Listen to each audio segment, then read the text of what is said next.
Mga kababayan, kamusta po? Si Kamano po inyong likod ay nagbabalik po at tayo po yung magkomentuhan. Samahan nyo po inyong likod dito po sa Tambayang Makabayan. At tayo po yung magumpisa na. Komentuhan po natin. Ito po tinatawag na congressman na Chihuahua daw, Chihuahua. Ang tawag po dito, di umano. Ay binanatan po si Vice President Sara Duterte. Ang sabi niya kung di daw po makuha ang gusto ng Vice President ay nagwawala ayon po sa kanya. At talagang pinipilit po nila ang impeachment. Puro po impeachment at ginagawa na pong kangaroo court at fishing expedition ayaw pandalin sa Senado, mga kababayan. Ganito po katitindi ang mga tao na ito na tinatawag din po na mga maleta gangs, mga kababayan.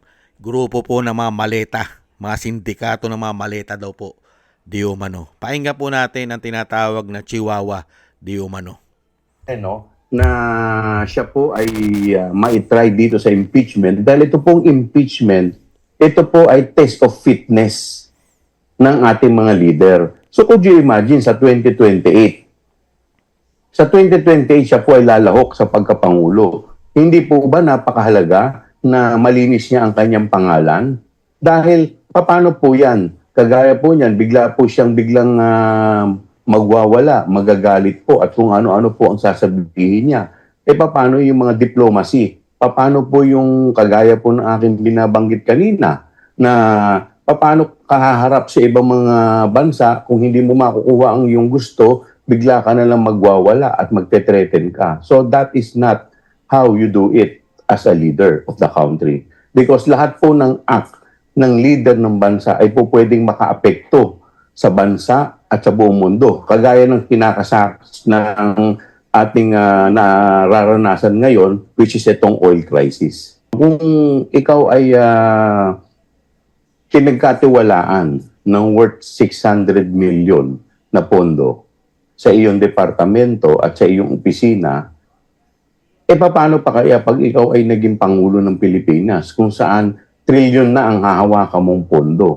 So hindi po ba test of fitness ito? Dahil ngayon, test of fitness and conduct. So kung sa maliit, sa akin pong palagay, hindi naman po maliit yung 600 million, pero sa maliit na pondo, sa 600 million, hindi ka mapagkakatiwalaan, paano pa sa trilyon-trilyon pondo? Yan po mga tambayan. Galing ano? Parang totoo lahat ng sinasabi. At dapat po pagkatiwalaan ng mga congressman, ang mga maleta boys, ang mga insertion boys, mga insertion gang, mga maleta gangs, mga kababayan. 600 million daw po. Paano daw po yung mahawak ng trilyon-trilyon? Bakit ayaw nyo imbestigahan yung mahawak ng trilyon? Humahawak ng trilyon, bilyon. Ba't ayaw nyo imbestigahan? Confidential intel pa ng Pangulo, hindi bababa sa 4.5 billion. Ayaw nyo imbestigahan? Ayaw nyo itest? Hindi bababa sa 11 billion ang pondo ng Office of the President? Ayaw nyo re-itest? Hindi ba Chihuahua? Hindi po tanga, bobo ang mga Pilipino. Puro po kayo yaw-yaw, ngak-ngak. Pero ayaw nyo dali sa Senado.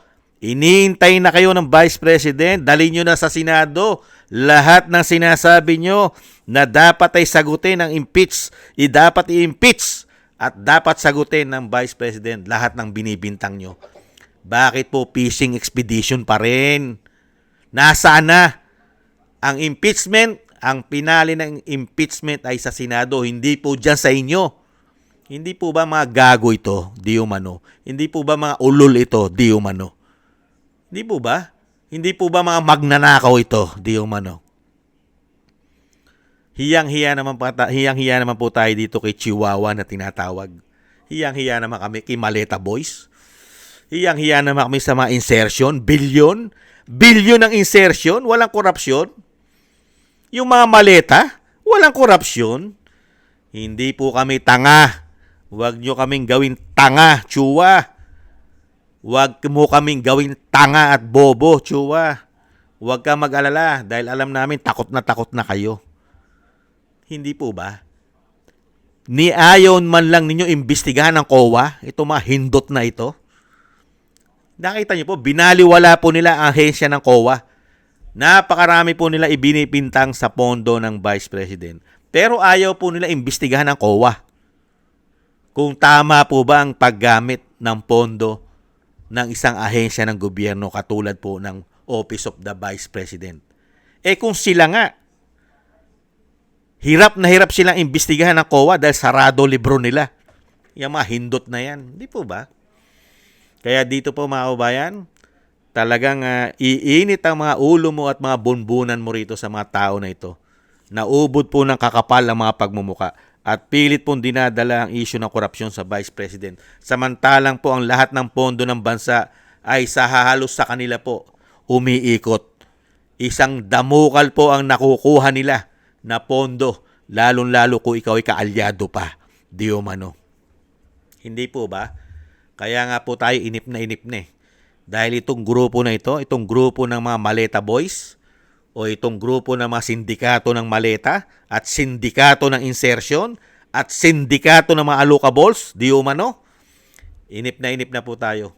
Kailan po kaya at sana po sa lalong mabilis na maging presidente na po ang isang Duterte sa ating bansa para lahat po ng pinagsasabi ng mga tao na ito, lalong-lalo po ito taga Maynila. Marami pa po yan. Meron pa pong pastor dyan sa Maynila. Nakasama po sa grupo ng insertion. Pinangalanan po ng Maleta Boys yan. Pinangalanan po mga sindikato ng Maleta yan, ng mga Marines. Hindi po ba yung mga congressman sa Maynila? Hindi po ba Chua? Kasama ka yata ron. At kasama ka rin sa Cabral Files. Hindi po ba? Kaya huwag nyo pong gawin tanga at bobo mga Pilipino. Iniintay lang namin ang panahon. Kasi po, kung ang ating mga men in uniform generals ay nagtatrabaho lang po para sa ating bansa, para po sa kapakanan at binabantayan po ang ating kabangyaman, ay matagal na pong nakulong. Ang napakaraming congressman ay nakulong na. Di umano, hindi po ba Chua at mga senador? At baka nakakulong na rin yung nasa Malacanang. Hindi po ba, mga kababayan? Yan po ang ginagawa pong paninira na Chua, mga kababayan, at ginalagay pa ang Vice President na akala mo hindi niya kayang patakbuhin ng bansa at sinasabing kailangan testingin daw at sagutin daw ang mga anomalya na ibinibintang sa kanya ng mga magnanakaw. Dahil halos po ang nagbibintang sa kanya ng korupsyon ay puro po may issue ng pagnanakaw at korupsyon sa ating bansa at kasama pa sa maleta. Sila po ang nagbibintang sa Vice President. Di umano. Hindi po ba? Nakita nyo po kakapal ng pagmumuka. Kumapal na tumatabingi na ang muka sa kakapalan ng mga taong ito. Hindi po ba mga kababayan? Kasi nga po, takot na po yung mga tao na yan Takot na po. Kasi kung talagang ang Vice President ay marami pong sinasabi nilang issue ng korupsyon at totoo na ang Vice President ay nagnakaw sa kaba ng yaman, patatagalin pa ba nila ng 3 taon yan at mag-4 na taon na? Sige nga, mga kababayan, hindi po ba? Tatagal po ba yan? Halos lahat po binayaran ayon sa mga Marines. Meron silang alipores na mga media. Meron silang mga alipores na social media. Hindi po ba? Napakarami. Meron pa silang alipores na mga kaliwa. Meron pang mga pare, madre na bumabatikos sa mga Duterte. Hindi po ba? Bakit hindi nila matanggal at mapabagsak, mga kababayan? Dahil nga po, puro gawa-gawa. At isa pa, fishing expedition, kangaroo court. At saan ka ba naman nakakita? Napupuntahan ka ng Vice President. Pupunta ba ang Vice President dyan sa kangaroo court? Sa fishing expedition? Na hindi naman po nila saklaw na sila'y mag-hearing at mag-hearing na mag-hearing, mga kababayan, at palabasin ang sinasabing mga gusto nilang makuha na ebidensya sa Vice President. Hindi po tanga ang Vice President, Chua. Abogado po yan. Huwag mong gawin tanga ang mga Duterte at huwag mong gawin tanga ang mga abogado ng mga Duterte. Sumusunod sila sa saligang batas at mismo ang inyong institusyon binabali nyo at hindi nyo sinusunod ang inyong institusyon. Ayon na rin mismo sa Vice President. Hindi nyo trabaho ang mag-imbestiga. Hindi nyo trabaho ang mag-hearing lalong-lalo po sa impeachment. Ang impeachment hearing ay ginagawa sa Senado, hindi sa Kongreso. Hindi po ba? Kaya po ginagawa po tayong tangat bobo ng mga magnanakaw na mga congressman sa ating bansa. Di umano. Yan po mga kababayan, ang napakahusay magsalita at napakalinis na politiko na si Chua. Walang bahid, anomalya at korupsyon.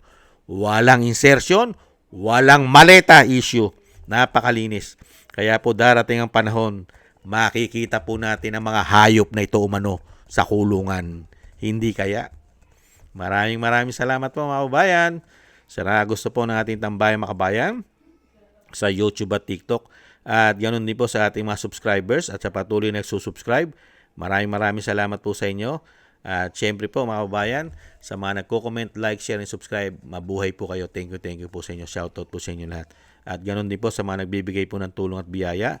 Shoutout po sa inyo kay Mila Yi, Tatay Nick ng Canada, kay Annie Jo, ako si Pilam, Jem Aris ng United Arab Emirates, kay Eric Hershon ng Canada, Kingston ng Hong Kong, Jake Yahut ng California, USA, Gina Ray, Solidides ng Berlin, Germany, Julieta Silona ng Sydney, Australia, Baby Roman at Ate Isa ng Cagayan, at si Gay at Shena, at Balance Vision TV at Jesus Valdepena.